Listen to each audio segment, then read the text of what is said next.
So the first thing you need to do is to go to the rallysimfans.hu homepage, and then when you get there, click on download Rally Sim Fans installer, and when you get to the page, there are two main important files that you need to download. The torrent file, which you will need to open using a torrent client. I use uTorrent, and then the files from that torrent file you can put in any folder inside your computer, and then the RSF installer app, which I'll show you how to use. And then the next thing, you need to double click on the Rally Sim Fans installer app, and then click OK, and then next. Okay, so on this page, the first box, you need to browse to the folder where you need to install or the RBI, preferably not the C drive for some reason. So I install in another hard drive, and I just labeled the folder RBR. You can label it whatever you want.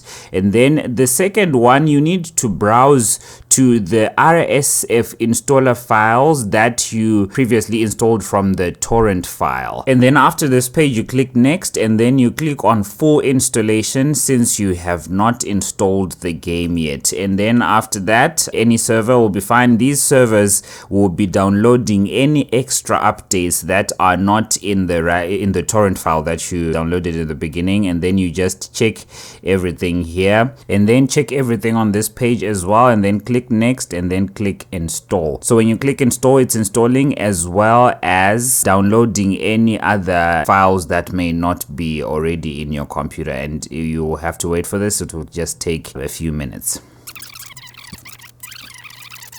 And then after that, it's a good idea to restart the computer. So after installing, it will put an icon on your desktop which you can use to launch Rally Sim Fans. If you can't find it there for some reason, you need to navigate to the folder where you installed the Richard Burns Rally files, and then you go to the RSF launcher folder inside there, and then there you will find the RSF launcher and double click on it. So this is the launcher. So you need to register an account, or if you've registered on the website, just put in your details there so that you can be able to do some online races. And then when you launch the launcher, you don't have to change much here. Maybe screen and graphics to put your preferred resolution, and depending on your graphics card, the anti-aliasing, I use SR2 because the others are a bit heavy, and this one is the anti-aliasing that works for me. And then after that, you can launch the game.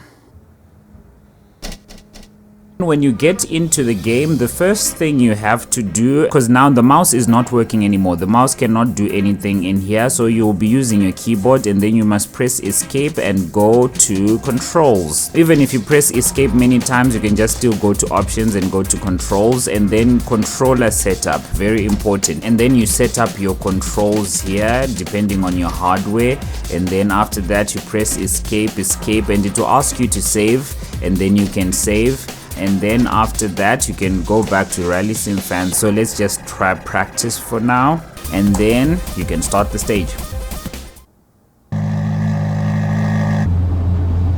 Okay, so after the countdown, the next thing you need to know is, remember I said the mouse doesn't work inside the game, but here it works. There's a plugin that causes it to work here for you to be able to do two things. So you can edit your paste notes here. If you left click 2 times, you can get to edit paste notes, but if you right click 2 times, you can be able to edit your FOV and position in the car. So you can even go left or right and position yourself absolutely anywhere in the car, or even turn your head left and right, or even go backwards and forwards, or even down and up. This is a pretty neat thing here.